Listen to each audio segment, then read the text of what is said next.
Gracias, Juan Carlos. Buenas tardes, señor Morón. A ver, ¿cómo queda el liderazgo de la Cumbre de los Pueblos cuando aquellos líderes políticos que la han impulsado históricamente están seriamente cuestionados? Son líderes de izquierda que se proponen como un modelo alternativo al modelo económico tradicional en la región, y hablamos, por ejemplo, de Nicolás Maduro, un dictador y cuyo gobierno es acusado de ser un cártel del narcotráfico. Cristina Fernández de Kirchner, acusada o en un proceso por lavado de activos, acusada de asociación ilícita para delinquir, de encubrir a los terroristas que ocasionaron el atentado de la AMIA. Lula da Silva preso por corrupción. El señor Correa también acusado del mal manejo del tesoro, de la deuda pública, y bueno, ya conocemos aquí a Ollanta Humala, que está preso preventivamente también por un tema de corrupción. ¿Cómo queda el liderazgo de la Cumbre de los Pueblos? ¿Cuál es la imagen que dejan estos líderes que se pregonan como los abanderados de un modelo económico alternativo? Bueno, mire, yo primero que nada quería decirle de que habría que actuar con mucho más cuidado al hacer esta caracterización que usted hace, ¿verdad? Digo, Lula da Silva ha sido puesto en prisión y hay enormes dudas acerca de la evidencia que hay en su contra como para enviarlo a la cárcel. Esto lo dice la muy prestigiosa Orden de Abogados de Brasil, que es una institución que ha tenido una larga trayectoria de protección de los derechos humanos. No son necesariamente partidarios del PT ni de Lula, pero reconocen las debilidades del debido proceso.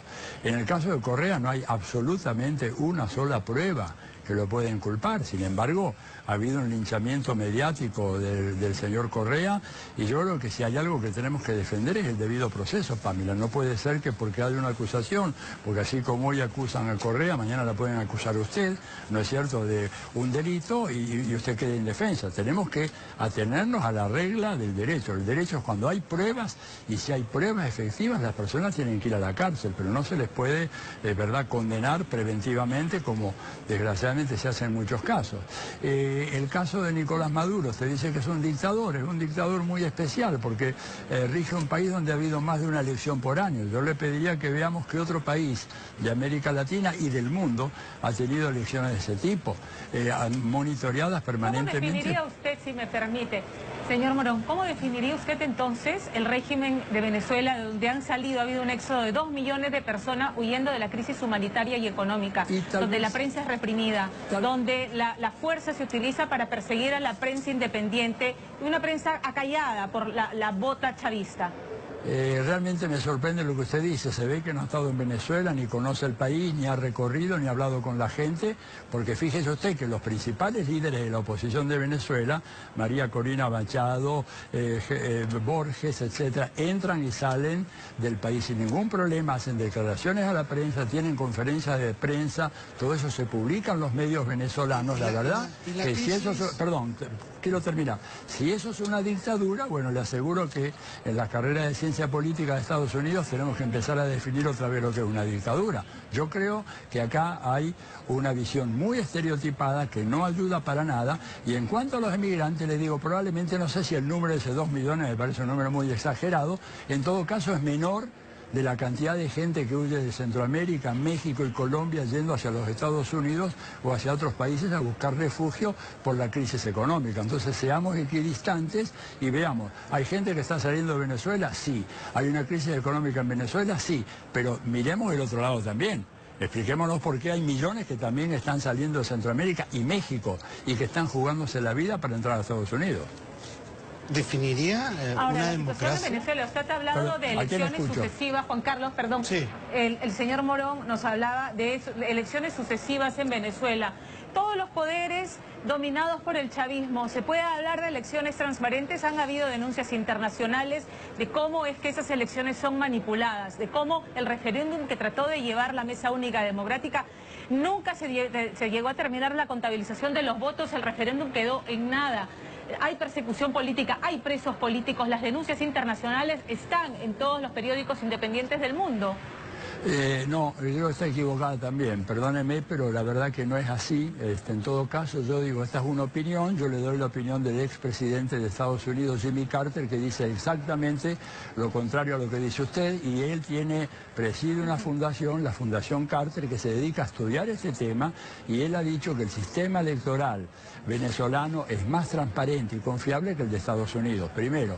En segundo lugar, si fuera como usted dice, que no es verdad, la oposición jamás podría haber ganado la elección en la Asamblea Nacional, que ganaron ellos perfectamente. O sea que acá nos encontramos en un caso curioso en donde si yo gano las elecciones son honestas, si pierdo las elecciones son deshonestas. La verdad que no es un ejemplo de buena cultura política. ¿Pero qué pasó después con la Asamblea Nacional? Después, bueno, la Asamblea Nacional, en lugar de hacer lo que tenía que hacer, que hubiera sido la gran contribución a la paz en Venezuela, tenía que haber elaborado una legislación que corrigiera algunas de las cosas que ellos ven. Después el régimen de Maduro se negó a hacer caso a cualquier tipo de ley que salía y emanara de esa asamblea, y luego la arrinconó y la cambió por otra. Pero escúcheme, el gobierno de Maduro, porque si hablamos de régimen tenemos que hablar también de régimen en Perú, en la Argentina, en Colombia, digamos, en donde están matando gente pero de una manera impresionante, o en México, digo, si quiere tengo acá el último informe, hay 47 presidentes municipales asesinados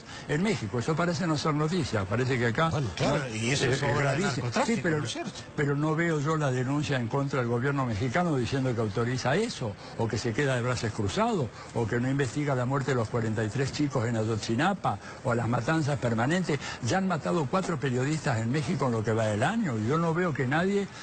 parece ser que el único país en el mundo que importa es Venezuela, que Venezuela tiene sus problemas, pero claro que sí, es innegable. Problemas económicos, problemas políticos, pero también los tiene Argentina, también los tiene Brasil. Brasil está gobernada por un señor que usurpó el poder y que tiene 3%, mira lo que le digo, 3% de aprobación popular. ¿Y por qué no le decimos régimen al gobierno de Temer? No, parece que Temer era una democracia, el único régimen, entre comillas, Venezuela. Creo que no es serio, hay que hacer una discusión realmente más medular y más de fondo. Señor Morón, vuelvo a la pregunta inicial, porque efectivamente usted admite que hay cuestionamientos en torno a todos los líderes de los que estamos hablando. ¿Cómo queda el liderazgo y la viabilidad de la Cumbre de los Pueblos? De la Cumbre de los Pueblos, dice...